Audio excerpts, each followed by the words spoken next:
good morning once again. Ko muringo gumo gukurina ibyo bahangwa batandikaho intebekanisa yo kutahisa abantu batari bamwe na bamwe na mnonga abana b'amashomero n'ekigendererwa cyo kubegesa okukoresa akasasiro hamwe n'obibwa abantu okubukoramu ekyo mugasho n'ekigendererwa cyo kurinda ibyo bahangwa. Okurugirira Dr. Patience Tugume okuruga Makerere University nagira ngu intebekanisa egi batandika omu mwaka gw'2024 n'ekigendererwa cyo kurinda ibyo bahangwa nk'okwari kushoborera abantu abokukozesa enku munonga mu kuteeka amakara kandi tushanga ngu okukozesa ebyo ebintu nibireeta empinduka y'obwire ningashi ekitukweta omu rujungu climate change.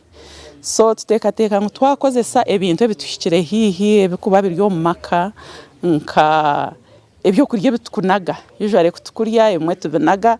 Ogu yagaruka yagira ngu abantu bashemereire kutandisa akasasiro ebirikujunda n'ebitakujunda ahabw'okuba ebirikujunda niyo erikukorerwamu gaasi. Egi nyingi erikubeera omu matawuni na cities nka Mbarara ekyokukora biogas nikibaasa kugiyamba munonga. Kwihaho twine okwegyesa abantu biitu abakugikorekitinga omu maka na n'omu maka henyine okwega kugitorana.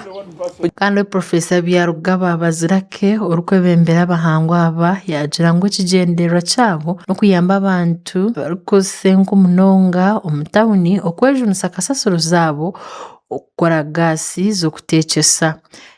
Projekiti egi neyamba kugira ngu abantu baburiijo abatiine enku kandi nka Biharwe nk'omu tawuni abatiine enku bakozesa biogas ninga ogw'omwika ogurikuruga omu bunanka ebintu ebijunzire ebihugusire kandi gurimu omuriro gw'amaani guri kuteeka guri kwasya nikiza kuyamba abantu omwanya gw'okuza kushenya enku ezibatiine nibakozesa ebyokurya ebisisikire byasigara ha sohaani.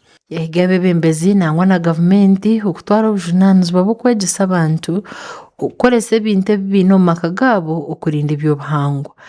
Okugira ngu ekintu eki kihurirwe ninga kikore enkora nirugira omu bebembezi. Nambwenu projekiti egi ya UNESCO ekakihereza abakyara nibo bari kukira kuteeka munonga. Mbwenu UNESCO ekahereza omukyara Dr. Patience Tugume ndi kopiyayi nawe wa Makerere University ngaje shomesa abakyara. Kandi Ainembabazi Joseph w'ekitongole ky'ebyebibira ekya National Forestry Authority aha Mbarara District nagira ngu projekiti egi neyamba munonga omu kurinda eby'obuhangwa na munonga ebibira ebirikukira kutemwa okwihamu enku n'amakara nk'okwari kushoborera. Biogas egi biogas production ninga project egi ey'okukora biogas neyamba munonga omu kurinda eby'obuhangwa.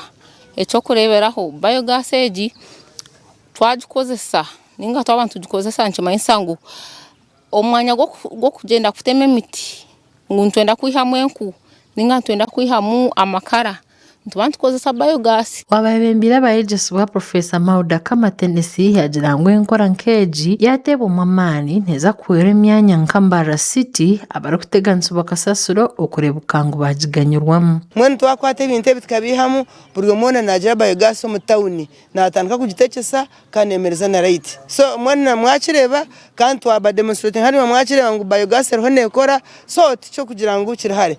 Okurabura n'okushomesibwa oku hariho amasiko g'okugira ngu nikuza kuyambaho omu kurinda eby'obuhangwa n'empindahinduka y'obwire. Gashaka Ian Akankwasa awa Tayari West omuri Mbarara.